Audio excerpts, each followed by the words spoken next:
Bonjour à tous et soyez les bienvenus sur Cuisine Rapide. Alors aujourd'hui, je vous ai réalisé une recette de Ramadan. Regardez-moi ça, on a farci donc ces petites galettes faites maison avec du poulet à l'intérieur, des légumes, vous allez voir, c'est vraiment une recette dinguissime. Alors si vous venez tout juste d'arriver sur la chaîne Cuisine Rapide et que vous n'êtes pas encore abonné, je vous invite à le faire en cliquant sur le petit bouton qu'il y a juste en bas de la vidéo, c'est marqué en rouge s'abonner. Cliquez dessus, c'est entièrement gratuit et en plus vous allez apprendre énormément de choses. On part en cuisine, c'est parti. Alors pour réaliser donc la pâte à pâte-boute, il va nous falloir 350 g de farine. J'ai ici 150 g de semoule extra fine ou semoule fine ici. Là, j'ai une cuillère à café de sucre. Non, une cuillère à café de sel. Ici, une cuillère à café de sucre. Ici, j'ai 10 g de levure sèche boulangère. Et j'ai mis pour l'instant 300 g d'eau. 300 g d'eau, c'est 30 centilitres ou 300 millilitres. Mais ça, c'est vraiment pour commencer, hein, d'accord? Et après, s'il y a besoin, on rajoutera un petit peu. Donc là, je mélange tous mes ingrédients secs. Hop là. Alors, je les mélange dans un premier temps comme ça. Ensuite, je viens y mettre donc ma levure avec l'eau tiède. Alors je mélange bien pour qu'il n'y ait pas de levure qui reste collée au fond. Donc là c'est de la levure sèche boulangère, hein, d'accord? Alors, ici je vais mélanger dans un premier temps et ensuite j'amènerai ça au robot. Allez, on pétrit pendant 4 minutes. Hein. Alors ça y est, ma pâte a bien travaillé. Hein. Faut la pétrir au moins 4 minutes au robot les amis, hein, ou sinon vous le faites à la main pendant 8 minutes, allez-y, hein, n'ayez pas peur. Hein. Parce qu'en fait c'est une pâte qu'on va cuire au grille-pain tout à l'heure, on va faire un test au grille-pain, et si jamais elle n'est pas assez travaillée, elle n'aura pas d'élasticité, et dans ce cas-là elle risque de se casser en fait. Donc c'est pour ça qu'il faut bien la travailler, ok? Donc là je mets de la farine, je remets un plastique par-dessus, vous la couvrez avec un torchon si vous voulez, et on se retrouve donc dans 1 heure environ. A tout de suite. Alors pour la garniture c'est super facile hein. Il va nous falloir du fromage à tartiner, donc là j'ai environ 3 cuillères à soupe, je prendrai ce que j'aurai besoin. Ensuite je mettrai du basilic, il est au congélateur pour l'instant, je mettrai une poignée. Il nous faudrait aussi une bonne poignée d'olives vertes, une tomate que j'ai coupée en petits cubes ici, courgette, là j'ai une demi-courgette que j'ai coupée en petits cubes, et ici j'ai un oignon que j'ai coupé également en petits cubes. Il nous faudra de la moutarde, elle est là, la moutarde. Si vous avez un peu de ketchup, mettez-en, hein, moi j'en ai plus. Donc du sel, du poivre. Donc attention au sel parce que les olives et la moutarde sont déjà salées, d'accord? Le fromage est également salé, donc mollo sur le sel. Hein. Paprika, une cuillère à soupe, du poivre, donc une petite pincée, et on a fait le tour. On y va. Alors très simple, on met de l'huile d'olive dans la poêle qui chauffe. Et ensuite on vient mettre les légumes et le poulet. Donc à savoir l'oignon et la demi-courgette. Hein.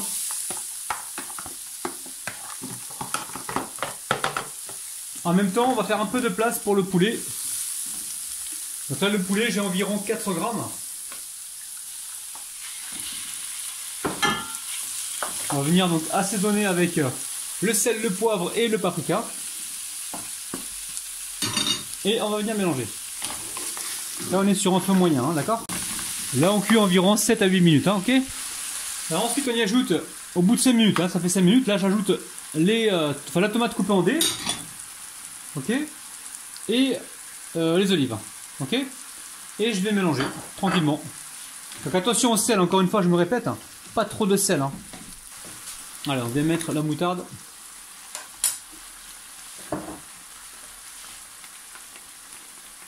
Là on arrive presque à la fin de la cuisson, on mélange bien.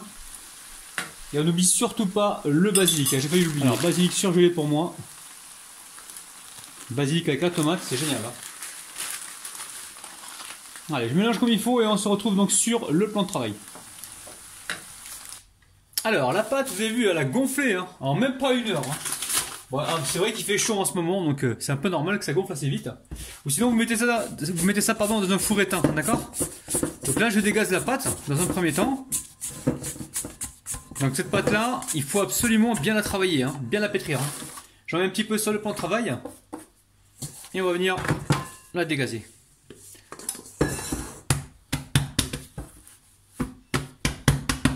Donc là je récupère un rouleau.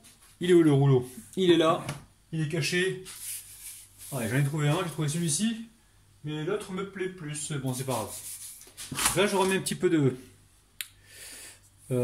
j'étends un peu mon plan de travail. Je mets un peu de farine. Donc là, je viens étaler et on va détailler des cercles. Alors, les cercles, j'ai quoi comme cercle, moi? J'ai un cercle ici, il doit faire 11 cm environ. Je vais utiliser celui-ci. Après, prenez ce que vous avez. Hein. Si vous n'avez pas de cercle, prenez des petits bols. Prenez également un verre aussi. Hop là. Je retourne ma pâte. Vous avez vu l'autre côté était plus lisse. On va garder le plus lisse pour l'extérieur. Hein. Donc là, attention, on ne veut pas une pâte trop fine. Hein. Là, on est bien là.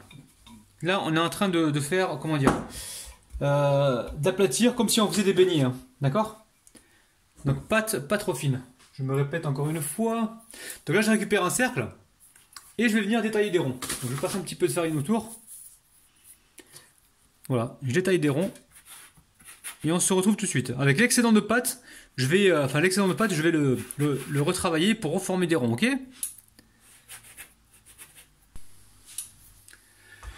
Alors j'ai sorti donc la machine à panini, vous pensez à la huiler un petit peu, hein, vous passez un petit coup d'huile ou de beurre, ok? Ici on va passer donc au montage. Alors, je vous montre les pains. Donc les pâtons, il faut les couper, il ne faut pas les faire trop fins, ok? Donc ici je commence par mettre, alors dans un premier temps, légèrement sur le contour un petit peu d'eau, mais très très peu quoi, on voit même pas, vous voyez? Ensuite je viens mettre donc un petit peu de fromage à tartiner, comme ceci. Et là, je viens y mettre de la garniture. Alors attention, la garniture, faut pas trop charger. Hein. Je dirais même que là, allez, même là, on est un petit peu chargé. Ok? Donc là, pas plus que ça. Et là, ce que je viens faire, c'est étirer la pâte. Je l'étire un petit peu. Et je vais venir donc la souder. Donc ça a l'air technique comme ça, mais vous allez voir, c'est hyper simple. Donc attention, je vais encore me répéter, la pâte pas trop fine, sinon elle va craquer pendant la cuisson. Ok? Donc là, on pince comme il faut.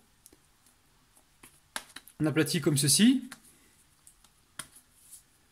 Alors vous faites soit des carrés, soit des ronds, hein, c'est vous qui voyez. Hein. Et une fois que c'est fait, on met ça directement donc sur la machine à panini. Mais là pour l'instant, je vais les faire deux par deux parce que j'ai pas envie de gaspiller du temps. Donc là, je récupère donc le fromage à tartiner. Hop là. Vous voyez. Ensuite, la garniture. Ouais, pas plus que ça, genre encore un morceau de poulet. Et là, je viens étirer comme ceci.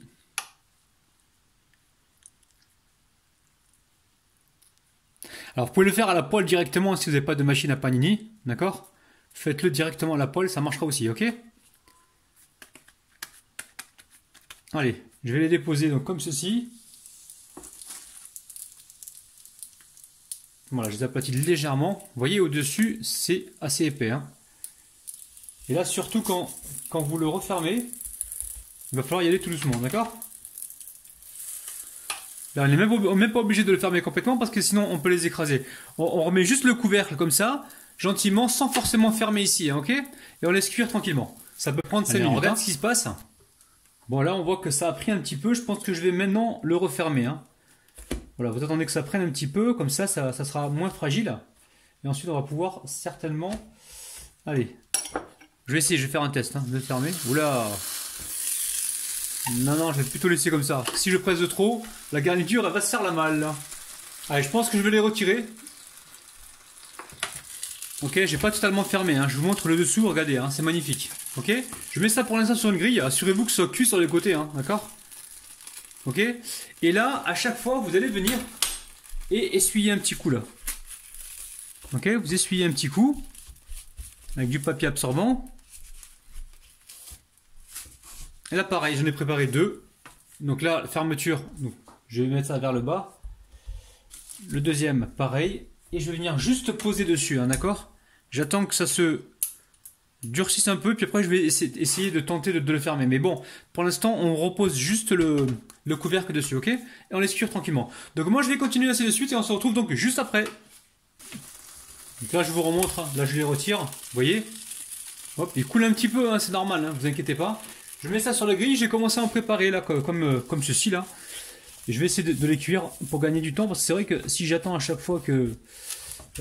si j'ai fait un par un, ça va être long. Hein.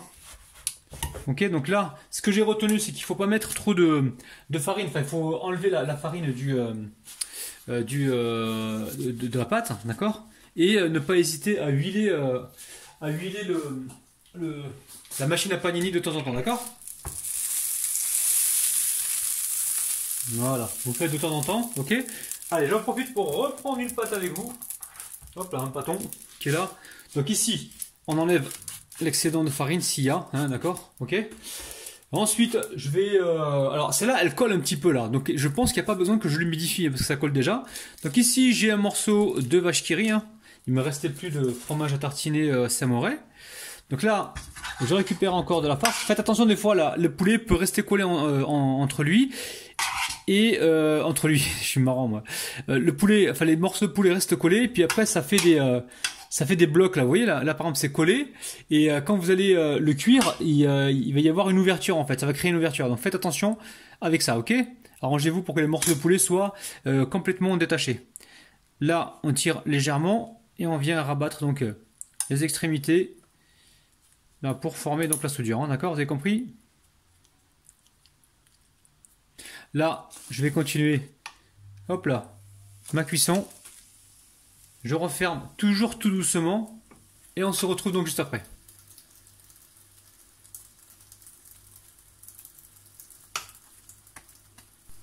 Allez, je sais qu'il y en a qui veulent voir l'intérieur. Je vais vous montrer ça. Vous voyez, les petit à petit. Regardez-moi ça. Regardez-moi. Waouh! C'est une dinguerie. Nous, je sens qu'on va se régaler ce soir. La famille, prenez soin de votre petit palais. Bye bye.